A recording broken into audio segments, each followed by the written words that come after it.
U.S. Air Force had problems responsible for the airframe of the C-130.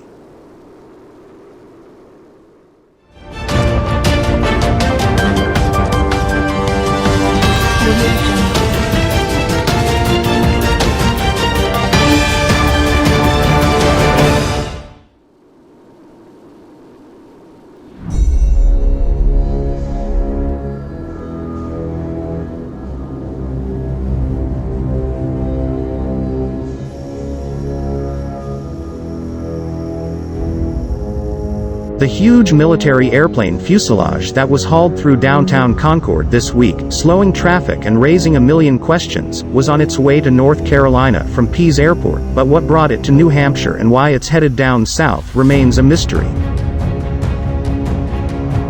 The Monitor is awaiting a response from the Public Affairs Office for the U.S. Air Force, which seems to own or at least be the responsible party for the fuselage. We're told that no answer is expected until next week. The fuselage is from a Lockheed C-130 Hercules, a military transport plane.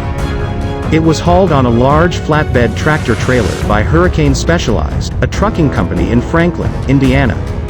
The wings were carried on a separate tractor trailer. "We do quite a few of them a year," said Shauna Geralds, operations manager at Hurricane Specialized, concerning the plane. She talked about one C-130 that was sunk off the coast of Virginia and used to train divers in rescue operations. According to the NH Department of Transportation permit for the one-way Supermove, the fuselage and wings were picked up at Pease and driven west, leaving New Hampshire on I-89 going into Vermont. The permit and specialized route was needed because the tractor trailer with the fuselage was 94 feet long in total and weighed 87,000 pounds and, at 15 feet wide and 16 feet tall, took up more than one lane. Most of the trip was on major roads, but on occasion the fuselage had to go on smaller roads because it was too tall to fit under bridges or toll booths, although apparently it snagged and brought down one telephone wire when traveling through the Concord region.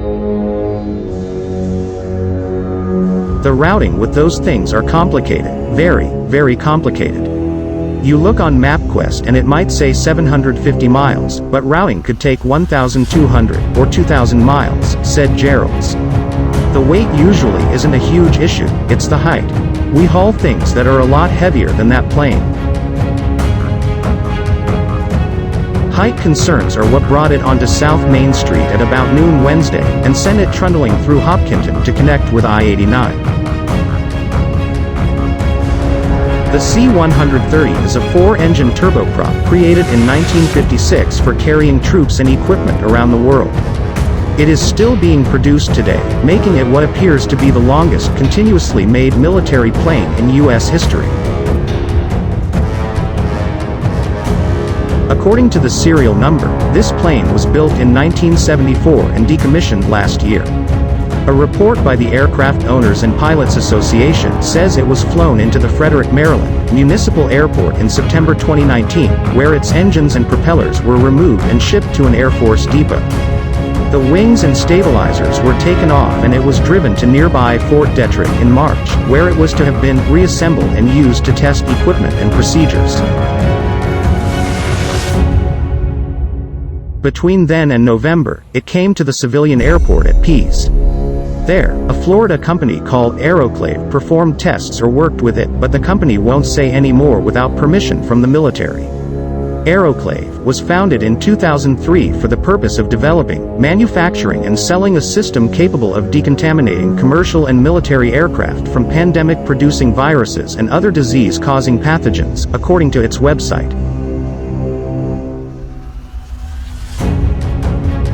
Geralds of Hurricane Specialized said her company was hauling the plane to Legacy Aerospace in Fletcher, NC, a company that does repairs, support and service to legacy aircraft, older models that may not be supported by the military itself, for defense contractors and military operators.